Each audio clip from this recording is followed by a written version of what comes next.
Hello students, welcome back to Elite Tutors. चलिए इस video में हम 7.3 का पार्ट 4 देखेंगे और इसके अंदर एक क्वेश्चन करने वाले हैं 12 वाला, और इसके बाद एक क्वेश्चन और है जो पार्ट 5 में करेंगे स्टूडेंट्स, क्योंकि आपको अच्छे से समझना है। तो 12 क्वेश्चन क्या लिखा है देखिए कि in figure 7.35 quadrilateral PQRS is a rectangle. तो एक फिगर है और उसमें क्वाड्रिलेटरल है PQRS और वो एक रेक्टेंगल है। तो रेक्टेंगल है तो आप समझ जाइए कि अपोजिट साइड्स इक्वल होते हैं, तो PQ और SR इक्वल रहेगा, PS और QR इक्वल रहेगा, और चार के चारों एंगल भी क्या रहेंगे, इक्वल रहेंगे, और हर एक एंगल 90 डिग्री का रहेगा। तो इतना आप समझ सकते हो अगर वो रेक्टेंगल है। फिर आगे क्या बोला कि PQ इज़ 14 सेंटीमीटर। अगर PQ का लेंथ 14 सेंटीमीटर है और QR का लेंथ आपको दिया है 21 सेंटीमीटर। फिर आपसे पूछा क्या देखिए कि find the areas of the parts X, Y and Z। तो यहाँ पे एक पार्ट बनाया है, X नाम दिया है, आपको उसका एरिया फाइंड आउट करना है, कितना एरिया रहेगा। एक पार्ट और यहाँ पे बनाया है उसका नाम Y दिया है और उसका भी आपको क्या करना है, एरिया फाइंड आउट करना है। और लास्ट में एक पार्ट और जो बच रहा है यहाँ पे उसको Z दिया है और इसका भी आपको एरिया निकालना है। इसका मतलब कि आपको एक रेक्टेंगल के अंदर 3 पार्ट बना के दिया है और वो 3 के तीनों पार्ट का आपको एरिया फाइंड आउट करना है। चलिए अब समझते हैं। उससे पहले क्या करते हैं कि ये जो पार्ट है यहाँ पे एक पॉइंट ले लेते हैं M, और ये जो पॉइंट है यहाँ पे एक पॉइंट ले लेते हैं N। फिर अब देखिए कि इसके अंदर अगर आप फोकस करते हो इसके ऊपर, इन दोनों को छोड़ के अगर आप इसको फोकस करते हो, खास करके इसको, और इसको थोड़ा सा अगर मैं साइड में लेके आऊँ इस तरह का अगर आप देखते हो, और इससे ज़्यादा आप इसको अगर ऐसा देखते हो स्टूडेंट्स, तो आपको एक चीज़ समझ में आएगा कि ये जो पार्ट है ये एक सेक्टर है। तो आपको इस सेक्टर का एरिया निकालना है, और एरिया ऑफ सेक्टर अभी तक आपने 12 क्वेश्चन के पहले तक 7.3 में यही किया है। तो एरिया ऑफ सेक्टर का फॉर्मूला आप जानते हो, θ/360 × πr², जिसमें से दो चीज़ आपको चाहिए, बाकी का चीज़ आपको पता है। वो दो चीज़ क्या है, एक तो थीटा और एक तो r²। थीटा आप जानते हो यहाँ पे रहता है सेंट्रल एंगल, इस केस में थीटा यहाँ पे, और ये 90 क्यों बनाया, क्योंकि रेक्टेंगल का हर एंगल 90 डिग्री होता है, इसलिए ये अपने आप 90 बन जाएगा। इसका मतलब थीटा आपको यहाँ पे मिल चुका है 90 डिग्री। अब पाई का वैल्यू आपको नहीं चाहिए, आप लिख सकते हो 22/7 और 3.14। r² में रेडियस चाहिए आपको, रेडियस। तो अगर रेडियस यहाँ पे देखा जाएगा तो ये दोनों रेडियस है यहाँ पे, और ये जो चीज़ है PQ सर्कल के लिए रेडियस है, लेकिन रेक्टेंगल के लिए वो लेंथ है जो आपको यहाँ पे ऑलरेडी 14 दिया है। तो ये 14 है तो ये भी क्या रहेगा 14, मतलब ये दोनों 14 रहेगा। रेडियस आपको 14 मिला, बोलने का ये मतलब है। तो अगर आपको इसका एरिया चाहिए, मतलब ये ब्लू कलर का या X पार्ट का एरिया अगर आपको चाहिए, क्योंकि तीनों पार्ट आपको चाहिए, इसमें से पहला पार्ट का एरिया अगर आपको चाहिए, तो θ/360 × πr² का फॉर्मूला अप्लाई करना है, जिसमें से थीटा और r चाहिए जो आपके सामने दिखाई दे रहा है। तो ये बहुत ईजिली आप इसको फाइंड आउट कर सकते हो। चलिए इसके बाद एक चीज़ और, हाँ इसके बाद ये चीज़ कि अगर ये Q से लेके M तक 14 है, तो यहाँ पे भी Q से लेके M तक 14 रहेगा। तो M से लेके R तक का डिस्टेंस क्या होगा स्टूडेंट्स, क्योंकि पूरा का पूरा जो डिस्टेंस है वो 21 है, जिसमें से ये अगर 14 है, ये वाला 14, तो ये भी 14 रहेगा। अब ये 14 है Q से लेके M तक, तो 21 में से अगर आप 14 माइनस करोगे तो आपको मिलेगा 7। तो यहाँ पे अगर आप देखो तो ये आपको 7 मिलता है। चलिए अब ये पहला पार्ट के बारे में आपको मैंने बताया। अब चलते हैं आगे के लिए और फिर से क्वेश्चन पे आ जाते हैं। और इस बार ये दोनों पार्ट को छोड़ के इस पार्ट पे अगर आप आते हो और इसको भी आप क्या करते हो, बाहर ले लेते हो, और इसको भी आप उसी तरह समझते हो जैसे आपने इसको समझा था, तो ये भी एक सेक्टर है। और अगर ये भी एक सेक्टर है तो फिर से सेक्टर का फॉर्मूला आएगा, और θ/360 × πr² में आपको थीटा और रेडियस चाहिए। तो थीटा तो यहाँ पे भी 90 ही रहेगा ना स्टूडेंट्स, क्योंकि रेक्टेंगल का एंगल। तो फिर से आपको थीटा के प्लेस पे 90 लिखना है। रेडियस के बारे में आपको यहाँ पे बताया अभी मैंने थोड़ी देर पहले, ये आपको फाइंड आउट करना पड़ेगा, लेकिन यहाँ पे आपको बता दिया। तो रेडियस आपको मिलता है 7। तो ये वाले पार्ट के लिए, पार्ट Y के लिए आपको रेडियस, आपके पास रेडियस 7 है और आपके पास थीटा 90 है। तो ये भी आप फाइंड आउट कर सकते हो। अब चलते हैं क्वेश्चन में लास्ट पार्ट में। अब ये क्वेश्चन वापस हो गया, इन दोनों पार्ट को अगर आप हटा रहे हो और इस बार लास्ट पार्ट ले रहे हो, तो लास्ट पार्ट आपको किसी भी एंगल से कोई सेक्टर के जैसा दिखाई नहीं दे रहा है। तो ये एक इरेगुलर शेप आपको दिखाई दे रहा है। तो आप इसका एरिया कैसे फाइंड आउट करोगे? तो इसका एरिया फाइंड आउट करने के लिए आपको थोड़ा सा सोचना पड़ेगा, आपको दिमाग लगाना पड़ेगा, आपको एक लॉजिक याद आएगा। लॉजिक क्या, देखिए अब ये तीनों जो एरिया है, ये 3 के तीनों एरिया बन के, मिल के, मेरा मतलब मिल के एक एरिया बनते हैं, वो पूरे के पूरे रेक्टेंगल का एरिया। इसका एरिया मिलाइए, इसका एरिया मिलाइए और इसका एरिया मिलाइए, सारे के सारे एरिया को अगर आप प्लस करोगे तो पूरे के पूरे रेक्टेंगल का एरिया मिलेगा। मतलब सबसे बड़ा जो एरिया है वो पूरे रेक्टेंगल का एरिया है। तो एक बार रेक्टेंगल का एरिया अगर आपको मिल जाता है, जिसका फॉर्मूला क्या है, लेंथ इंटू ब्रेड्थ, जो आपने बहुत पहले से सीखा है। लेंथ भी आपके पास है और ब्रेड्थ भी आपके पास है, सॉरी लेंथ भी आपके पास है, ब्रेड्थ भी आपके पास है। तो दोनों अगर आपके पास है तो दोनों को मल्टीप्लाई करने पे जो वैल्यू आएगा वो पूरे के पूरे रेक्टेंगल का एरिया आएगा, जो सबसे बड़ा एरिया है। तो अगर आपको मान लीजिए कि पूरे के पूरे रेक्टेंगल का एरिया मिल गया है, ठीक है, आपको तो ये चाहिए ना, तो पूरे एरिया में से आपने इसका भी एरिया निकाला है, इसका भी एरिया निकाला है। इसके पहले मैंने आपको बताया कैसे आप निकालोगे।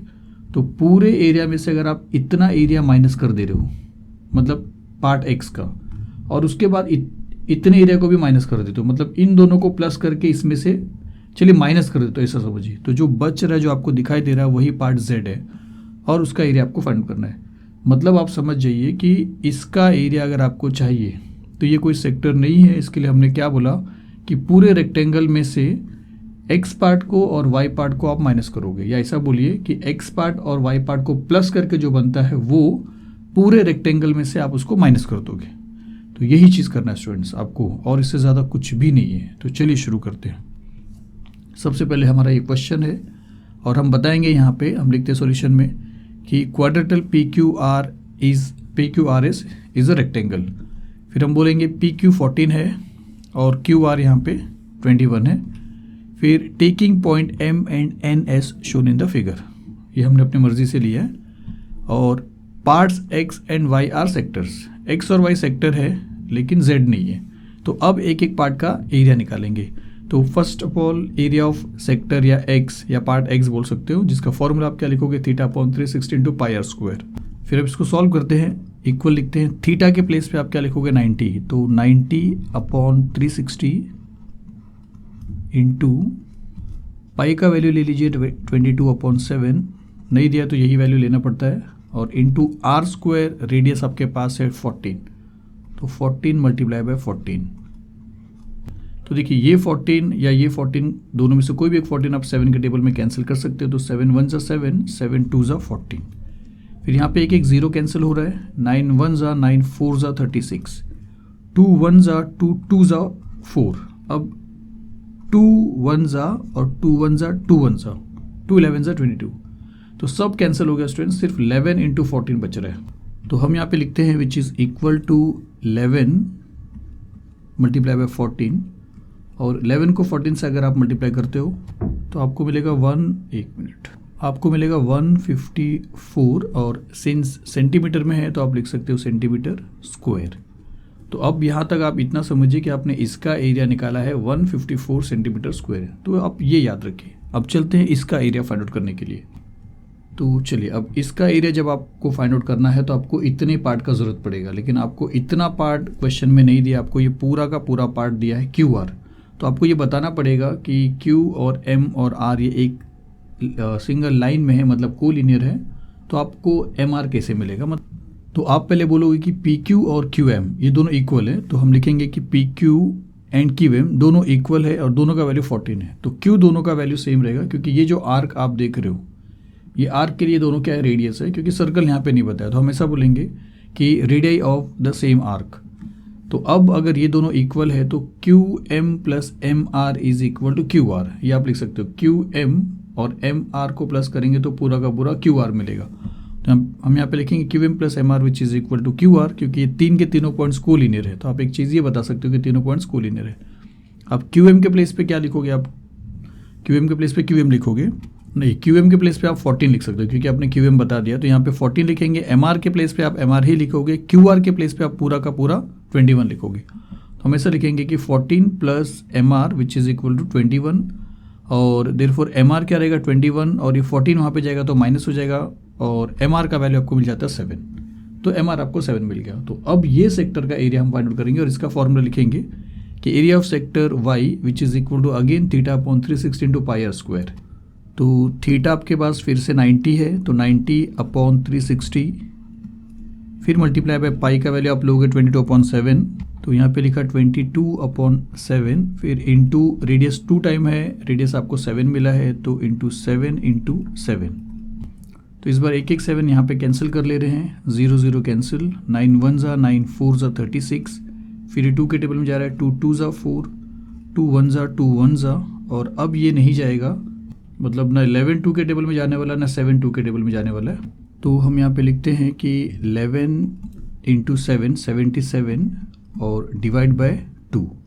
तो 77 डिवाइड बाय 2 का मतलब है 77 का हाफ करना है आपको, जो आपको मिलेगा 38.5। आप डिवाइड करके देखोगे आपको मिल जाएगा उसका हाफ। 76 का हाफ 38 है, तो 77 का हाफ 38.5 हो जाएगा स्टूडेंट्स। तो अब यहाँ पे देखेंगे अगर आप, तो आपको 2 का एरिया मिल गया, इसका भी एरिया मिल गया, इसका भी एरिया मिल गया। तो अब इसका एरिया निकालने से पहले आप रेक्टेंगल का एरिया निकालिए, फिर रेक्टेंगल के एरिया में से इन दोनों एरिया को प्लस करके जो भी मिलता है उसको निकाल दीजिए, माइनस कर दीजिए, आपको मिल जाएगा ये। तो चलिए अब रेक्टेंगल का एरिया फाइंड करेंगे। तो अब हम यहाँ पे लिखते हैं पूरे रेक्टेंगल के लिए कि area of rectangle which is equal to length into breadth, फिर लिखते हैं which is equal to length आपके पास है 21, तो 21 मल्टीप्लाई बाय ब्रेड्थ आपके पास है 14, तो लिखेंगे 14, और दोनों को मल्टीप्लाई करने पे आपको मिल रहा है 294 सेंटीमीटर स्क्वायर। तो सबसे बड़ा एरिया आपको मिल गया 294। तो अब फाइनली क्या करोगे आप, इसका पार्ट का मतलब पार्ट Z का अगर आपको निकालना है, तो एरिया ऑफ सेक्टर Z, ये वाला sector, is equal to area of rectangle जो आपको पूरा मिला, फिर उसमें माइनस करेंगे इन दोनों को प्लस करके जो आएगा, तो हम लिखेंगे area of sector X plus area of sector Y। तो आप समझिए पहले इन दोनों को प्लस करके जो एक बन जाता है वो निकालिए, और फिर इसको पूरे के पूरे रेक्टेंगल के एरिया में से माइनस करिए। तो रेक्टेंगल का एरिया आपने देखा 294 है, फिर माइनस, और इन दोनों के एरिया को हम प्लस करेंगे। और अगर आप चाहो तो माइनस भी लिख सकते हो students, area of rectangle minus area of sector X minus ये, तो इन दोनों, इसमें से इसको माइनस करोगे, जो आएगा उसमें से इसको माइनस करोगे तो भी चलेगा। हम दोनों को प्लस कर रहे हैं। अब एरिया ऑफ सेक्टर आपको मिला था 154, तो यहाँ पे लिख देते हैं 154, फिर plus area of sector Y की बात करेंगे तो वो आपको मिला 38.5, तो यहाँ पे आप लिखिए 38.5। अब इन दोनों को प्लस करके जो भी आएगा 294 में से माइनस करेंगे, तो 154 प्लस 38 में पॉइंट यहाँ पे और 154 में पॉइंट यहाँ पे है, तो आपको पॉइंट के नीचे पॉइंट रखना पड़ेगा, ऐसा समझिए। यहाँ पे 38 लिखा, फिर यहाँ पे 5 लिखा, तो यहाँ पे ऊपर कुछ नहीं तो 0, यहाँ पे भी नहीं तो 0, फिर प्लस कर रहे हैं तो 5 + 0 5 रहेगा, ये पॉइंट एक बार, 8 9 10 11 12, तो 2 1 कैरी, 5 6 7 8 और 1 9 और ये 1। तो इसका सॉल्यूशन आपको मिलता है 294 माइनस इसका मिल रहा है आपको ना 192.5। अब इसमें से इसको माइनस करना आपको, तो चलिए यहाँ पे माइनस करते हैं। 294 में से माइनस करेंगे 192.5, तो यहाँ पे आ गया 0, 0 में से 5 नहीं गया, तो अब नहीं जाता है तो बोरो करोगे, यहाँ पे 3 हो जाएगा, यहाँ पे 10, 10 में से 5 गया 5, ये पॉइंट एक बार आएगा, 3 में से 2 गया 1, 9 में से 9 गया 0, 2 में से 1 गया 1। तो आपको आंसर मिला, आप नीचे भी लिख सकते हो, which is equal to 101.5 centimetre square. और फाइनली आप फिर से ऐसा एरिया लिख दोगे पूरा। तो थोड़ा सा फॉन्ट छोटा है स्टूडेंट्स, यहाँ पे जगह नहीं था। तो चलिए बस इतना ही इस वीडियो में। इसके बाद वाली वीडियो में फिर से देखते हैं इसके बाद वाला क्वेश्चन, 13 क्वेश्चन, फिर से नहीं मतलब लास्ट वाला क्वेश्चन देखते हैं। चलिए, थैंक यू वेरी मच।